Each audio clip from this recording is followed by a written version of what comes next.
صدق الله مولانا العظيم وصدق رسوله النبي الكريم ونحن على ذلك لمن الشاهدين والشاكرين والحمد لله رب العالمين.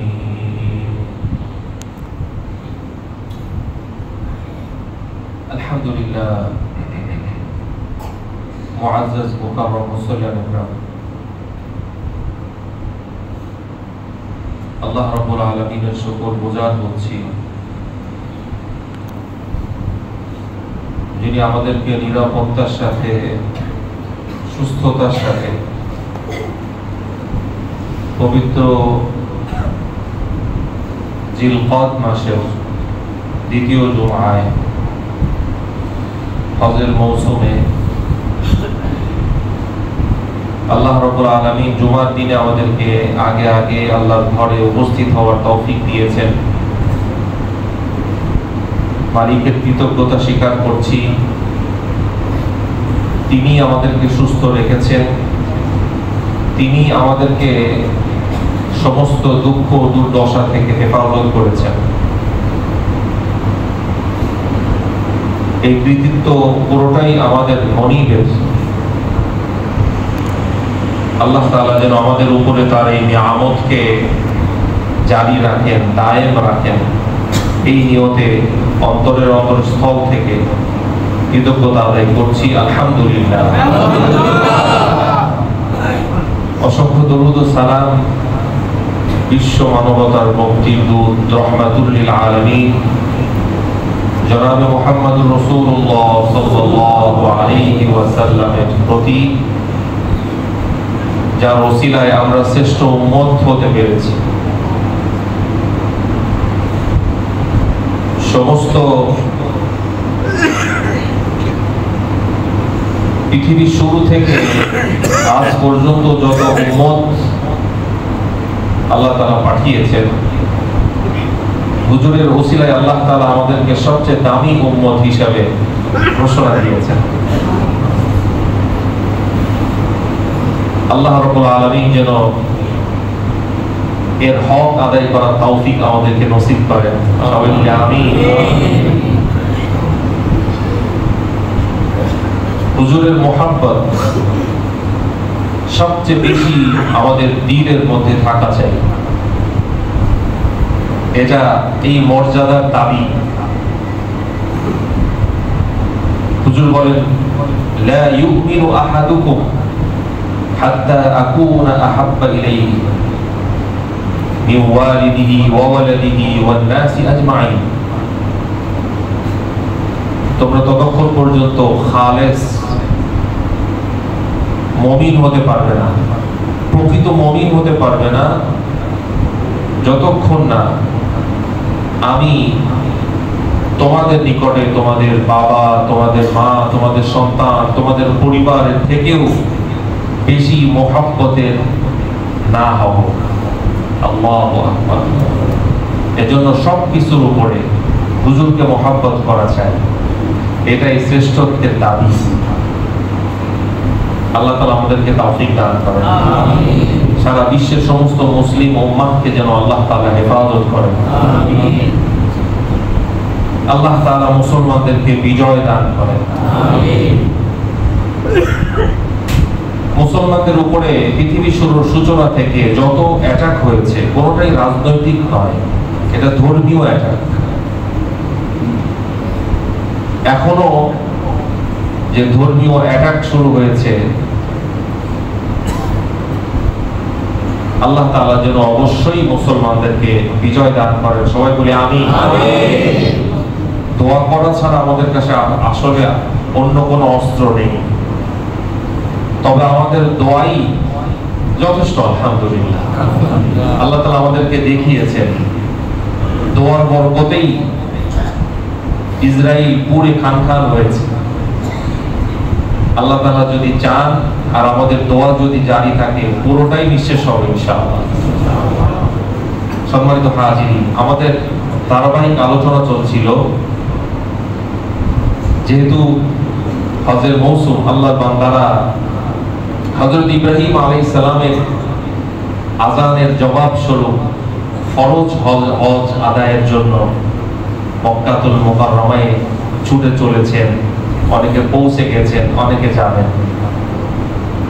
আমরা মূলত জানতে চাই এই কাবার ফজিলত কি, আদ্যপ্রান্ত।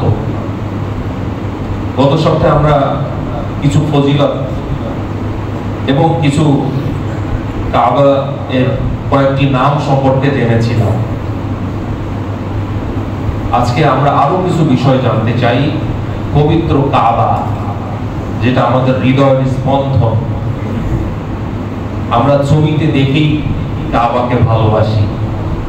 লক্ষ কোটি মানুষ আল্লাহ তাআলার এই শিয়ারের দিকে মুখ ফিরিয়ে নামাজ আদায় করি।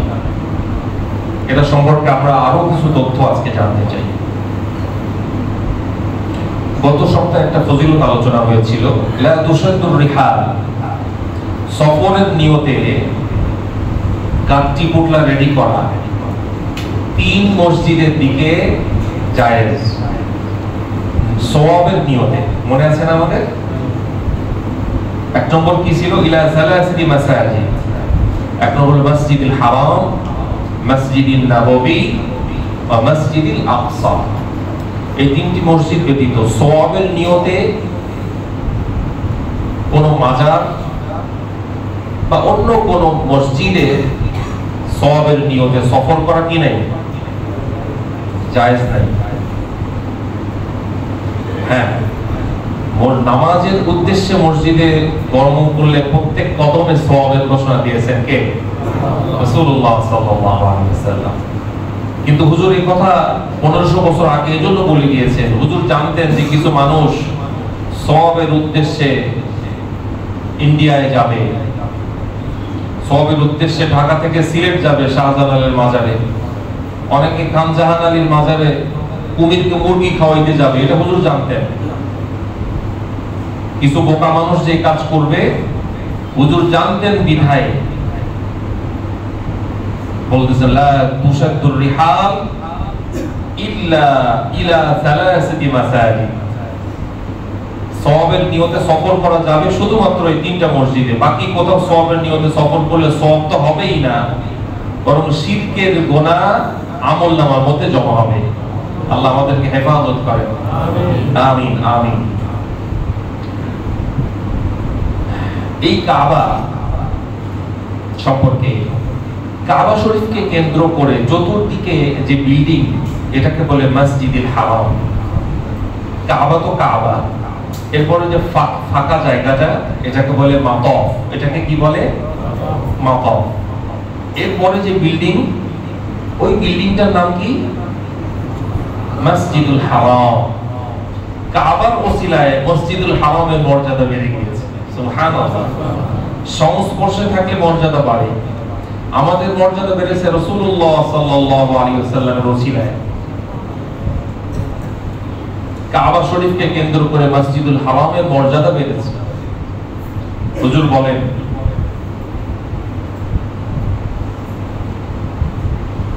ইবনে মাজাহ 1406 নম্বর হাদিস, ইবনে মাজাহ শরীফের 1406 নম্বর হাদিসে হুজুর বলেন, সালাতুন ফি মসজিদি আফদালু মিন আলফি সালাওয়াতিন ফিমা সিওয়া ইল্লা আল মসজিদুল হারাম ওয়া সালাতুন ফিল মসজিদুল হারাম আফদালু মিন মিআতি আলফি সালাতিন ফিমা সিওয়া। সুবহানাল্লাহ। হুজুর বলেন মসজিদে নববী, হুজুর এখানে বলেছেন সালাতুন ফি মসজিদি, আমার মসজিদ। আমার মসজিদ বলতে মসজিদে নববী। হুজুর বলেন যে মসজিদে নববীতে যদি কেউ নামাজ পড়ে তবে তার প্রত্যেক রাকাতে 1000 রাকাতের সওয়াব আল্লাহ তাআলা তাকে দান করবেন। সুবহানাল্লাহ। এই হাদিসের শেষ অংশে হুজুর বলছেন, আর মসজিদুল হারামে যদি কেউ নামাজ পড়ে আল্লাহ তাআলা তাকে মিআতি আলফি সালাতিন, সুবহানাল্লাহ, প্রত্যেক রাকাতে 1,00,000 রাকাতের সওয়াব আল্লাহ তাআলা দান করবেন। সুবহানাল্লাহ। আল্লাহ তাআলা যেন এই মজলিসের কাউকে মসজিদুল হারামে নামাজ পড়া থেকে বিরত না রাখেন। সবাই বলে আমিন। সবাইকে আল্লাহ তাআলা আল্লাহর ঘরের মুসাফির হিসেবে কবুল করেন। আমিন আমিন আমিন। এরপরে তাবরানী শরীফের 11475 নম্বর হাদিস, এখানে হুজুর বলছেন ইন্নাল্লাহা তাআলা ইয়ানজিলু ফি কুল্লি ইয়াউমিন ওয়া লাইলাতিন 20 ওয়া 100 রাহমাহ। আল্লাহ রাব্বুল আলামিন আল্লাহর এই ঘরে কাবায় প্রতিদিন 120টি রহমতের ফয়সালা করেন। সুবহানাল্লাহ। এই 120টি রহমত 3 শ্রেণীর মানুষের উপরে আল্লাহ তাআলা বন্টন করে দেন। সিত্তুনা লিত-তাইফিন, 7টি রহমতের বাজেট, 120টির মধ্যে 7টি রহমত আল্লাহ তাআলা দান করেন। 60 লিত-তাইফিন, যারা কাবা শরীফকে তাওয়াফ করতে থাকে এরা 60টি রহমতের মালিক হয়ে যায়। সুবহানাল্লাহ। প্রত্যেকে। ওয়া 40 লিল মুসাল্লিন, আর যারা কাবার চত্বরে কাবাকে সামনে রেখে নামাজ আদায় করে তাদের জন্য 40 রহমতের বাজেট করেছেন কে? আল্লাহ রাব্বুল আলামিন। সুবহানাল্লাহ। ওয়া 20 লিন নাযিরিন, বলে যে তাওয়াফ করতে করতে নামাজ আদায় করতে করতে আল্লাহর বান্দারা অনেক সময় ক্লান্ত হয়ে যেতে পারে। বলে যে ক্লান্ত হয়ে আল্লাহর বান্দা যদি কাবার চত্বরে বসে কাবার দিকে তাকিয়ে থাকে, বলে সেও রহমত থেকে বঞ্চিত নয়, তার জন্যও 20টি রহমত। সুবহানাল্লাহ সুবহানাল্লাহ।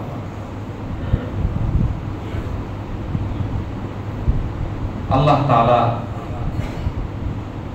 আমাদের সবাইকে কাবার চত্বরে একত্রিত হওয়ার তৌফিক নসিব করেন। আমিন। আসলে এই কাবা আমরা তো ছবিতে দেখি, আল্লাহ তাআলা যাদেরকে নিজ চোখে দেখিয়েছেন তারা কাবার প্রেমে পড়ে যায়, কাবা তাদেরকে টানতে থাকে, বারবার যেতে মন চায়। এই মানুষগুলো তখন আর চিন্তা করে না যে আমার কত টাকা খরচ হলো, কত সময় নষ্ট হলো, পরিবার রেখে যাব, এই সমস্ত চিন্তা করার সুযোগ থাকে না। এমন এক আল্লাহ তাআলা তার খলিলের দোয়া এমন ভাবে কবুল করেছেন।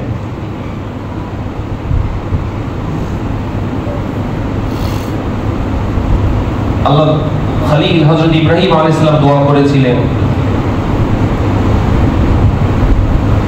রব্বানা ইন্নী আসকানতু মিন যুররিয়্যাতি বিওয়াদিন গায়রি যি যার'ইন 'ইনদা বাইতিকাল মুহাররাম ربنا ليقيموا الصلاة فاجعل أفئدة من الناس تهوي إليهم।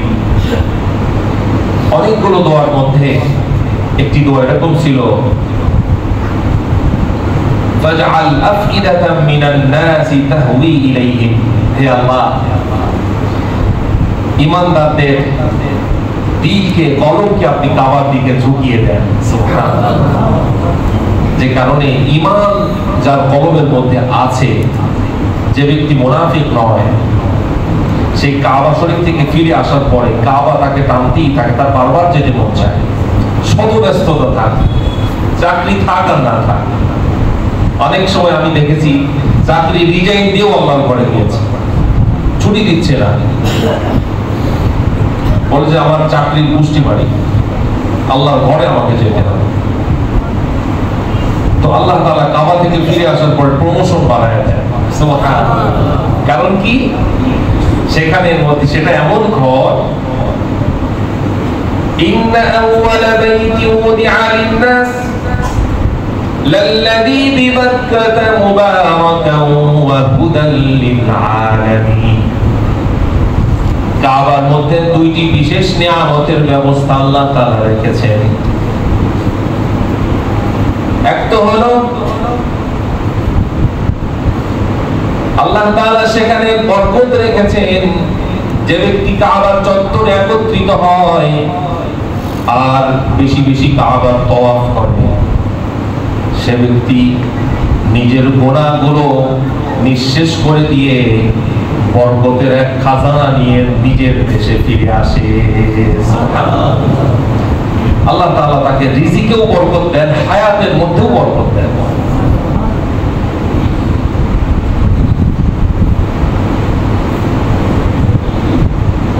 ফীহি আয়াতুম বাইয়িনাত মাকাম ইব্রাহিম। বলে যে দ্বিতীয়ত হলো লাল্লাযী বিবাক্কাতা মুবারাকা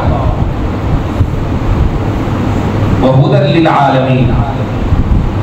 একটা হলো বরকত, দ্বিতীয় নিয়ামত হলো কাবার চত্বরে যে ব্যক্তি যায় আল্লাহ তাআলা তাকে গোমরাহি থেকে হেফাজত করেন, আল্লাহ তাআলা তাকে হেদায়েতের মতো মস্ত বড় নিয়ামত দান করেন। সুবহানাল্লাহ। সে আল্লাহ তাআলার পক্ষ থেকে হেদায়েত নিয়ে ফিরে আসে।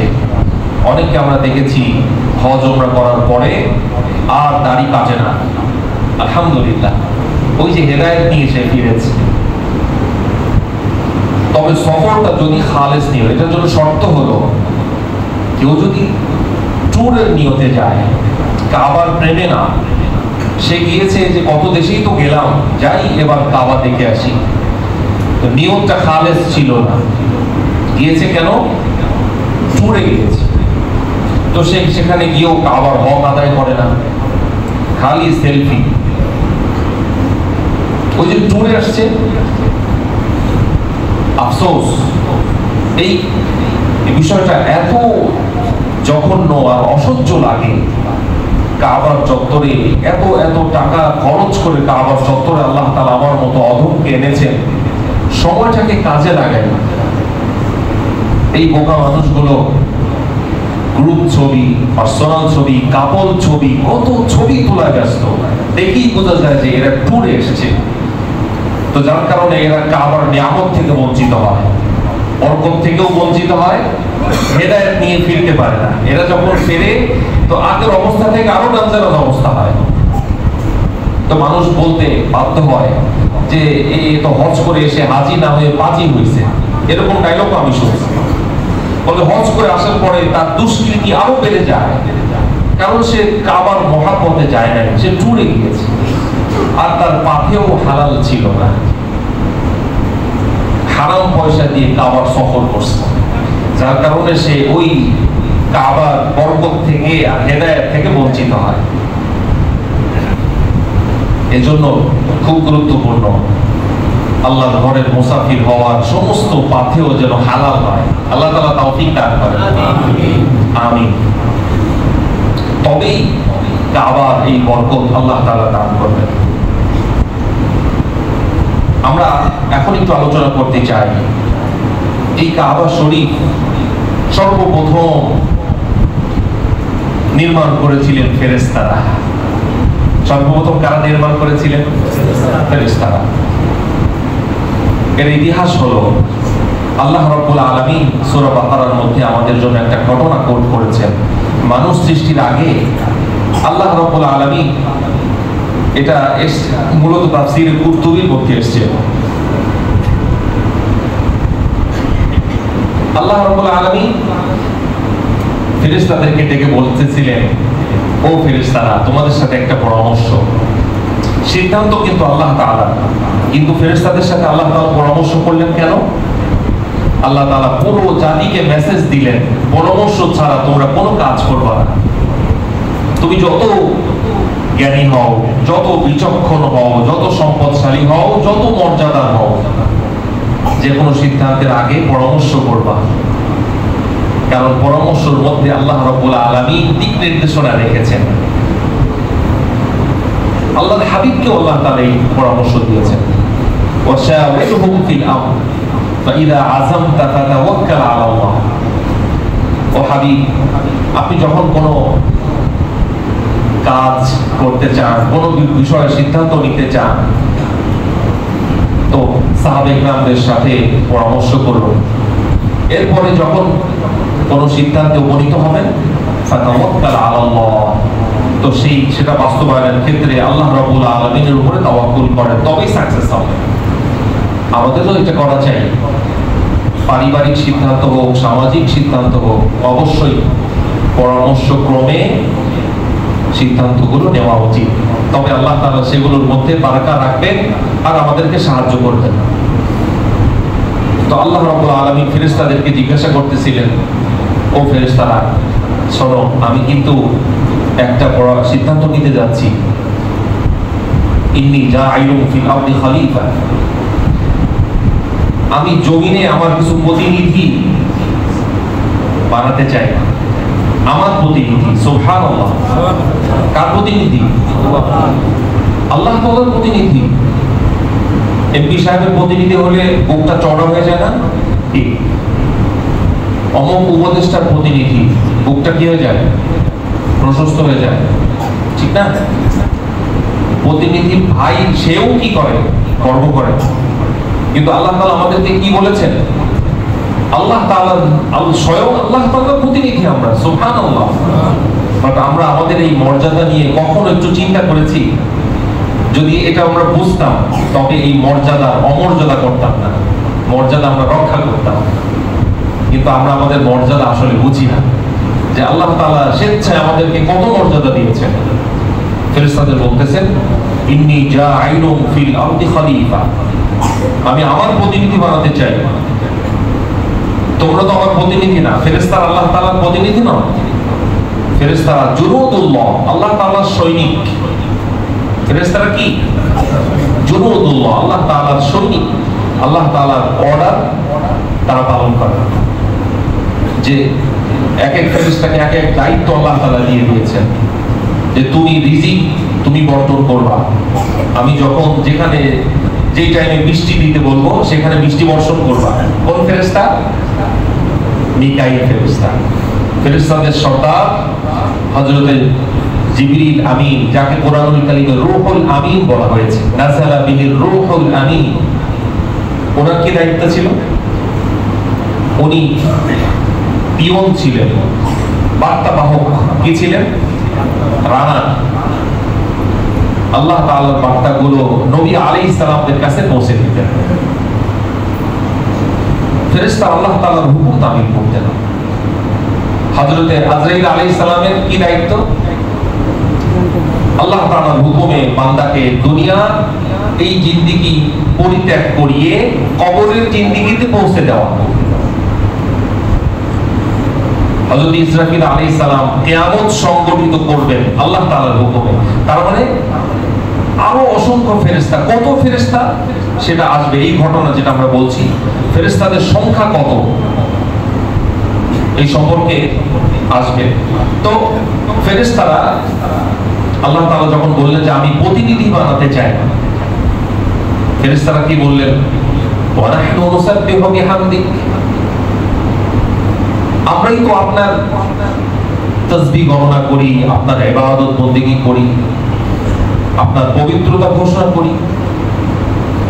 আতাজআলু ফিহা মান ইউফসিদু ফিহা ওয়া ইয়াসফিকু দিমা। ফেরেশতারা সম্মতি না দিয়ে বললেন যে আপনি কি এমন জাতি বানাবেন যারা জমিনের মধ্যে বিশৃঙ্খলা সৃষ্টি করবে, ওয়া ইয়াসফিকু দিমা, রক্তপাত ঘটাবে। সামান্য একটু জমির জন্য ভাই ভাইয়ের পেটে ছুরি দেবে, সন্তান বাবাকে হত্যা করবে, বলে যে স্ত্রী স্বামীকে হত্যা করবে। সেটাই হচ্ছে। কিন্তু ফেরেশতাদের এই উত্তর আল্লাহ তাআলার পছন্দ হয়নি। কিসের কারণে? মানুষের মর্যাদা, যেহেতু আল্লাহ তাআলা মানুষের মর্যাদাকে বুলন্দ করেছেন। হ্যাঁ, রক্তপাত ঘটানো আর বিশৃঙ্খলা তারাই করে যারা নিজেদের মর্যাদা বোঝে না, ঠিক না? যারা নিজেদের মর্যাদা বোঝে তারা কি এর অমর্যাদা কখনো করবে? করবে না। তো ফেরেশতাদের এই উত্তরে আল্লাহ তাআলা নারাজ হলেন।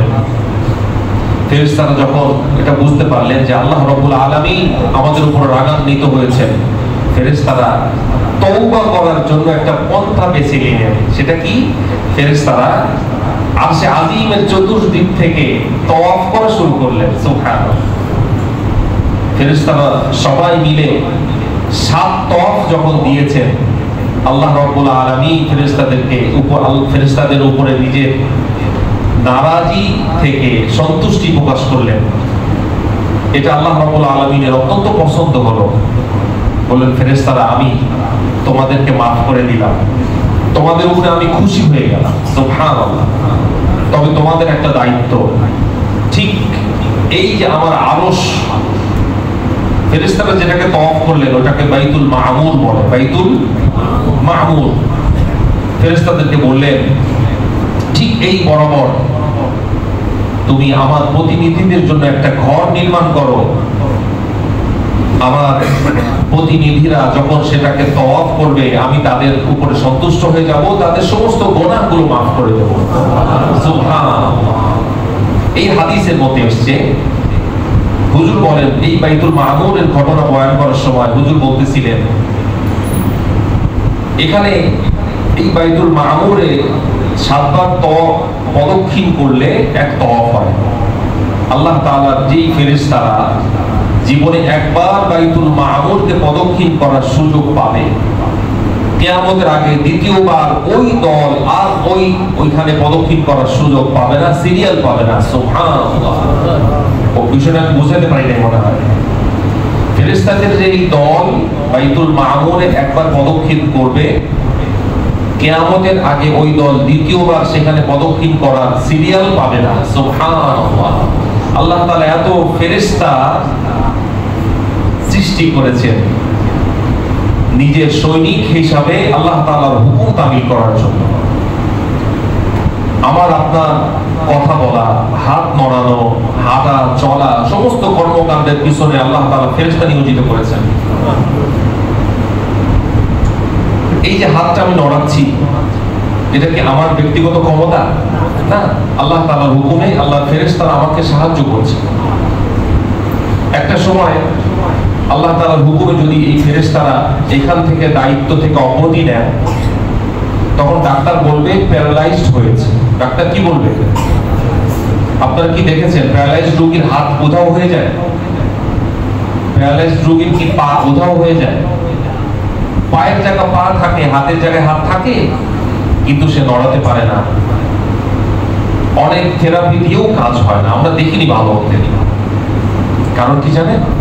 এখানে আল্লাহ তাআলার পক্ষ থেকে নিয়োজিত ফেরেশতাকে আল্লাহ তাআলা দায়িত্ব থেকে কি করেছেন? অব্যাহতি দিয়েছেন। আল্লাহ তাআলা বান্দাকে এক পরীক্ষার মধ্যে ফেললেন যে দেখি বান্দা এই অসুস্থ অবস্থায় আমার প্রতি নারাজ হয় কিনা, আমার প্রতি বিদ্রুপ করে কিনা, বাজে কথা বলে কিনা, নাকি সবর ইখতিয়ার করে।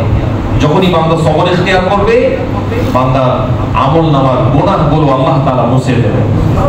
সুবহানাল্লাহ। এজন্য মৃত্যুর আগে অসুস্থ অবস্থায় থাকা এটা ঈমানদারের জন্য কল্যাণ।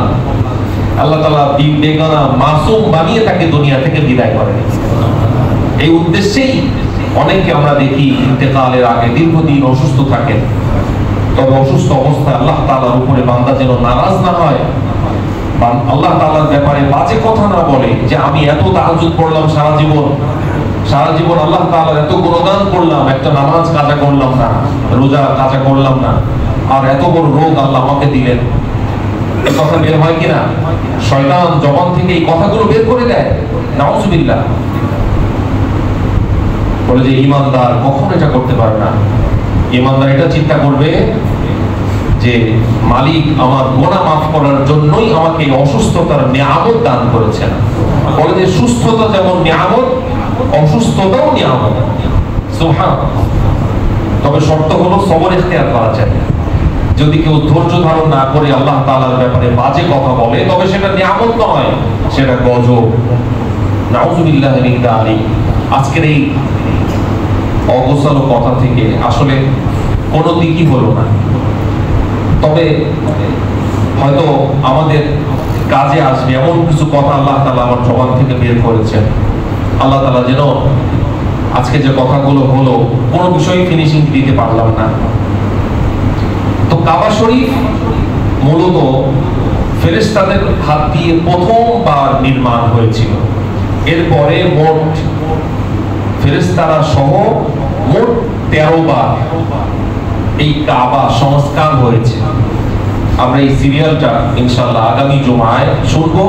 এরপরে কাবা রিলেটেড কিছু জিনিস আছে, হাজরে আসওয়াদ, মাকাম ইব্রাহিম, জমজম, আবে জমজম, সাফা, মারওয়া, আমরা এইগুলো সম্পর্কেও কিছু ধারণা দেওয়ার চেষ্টা করব। আজকের এই আলোচনা, সংক্ষিপ্ত আলোচনা, অগোছালো আলোচনা, আল্লাহ তাআলা যেন আমাদের জন্য ফলপ্রসূ করেন। যতটুকুই আমরা শুনলাম, আল্লাহ রাব্বুল আলামিন যেন প্রত্যেককে আমল করার তৌফিক নসিব করেন। হজ্জে মাবরুর আমাদেরকে আল্লাহ তাআলা নসিব করেন। ওয়া আখিরু দাওয়ানা আলহামদুলিল্লাহি রাব্বিল আলামিন। আমরা যারা ক্বাবলাতুল জুমআ আদায় করিনি, 4 রাকাত ক্বাবলাতুল জুমআ আদায় করি ইনশাআল্লাহ।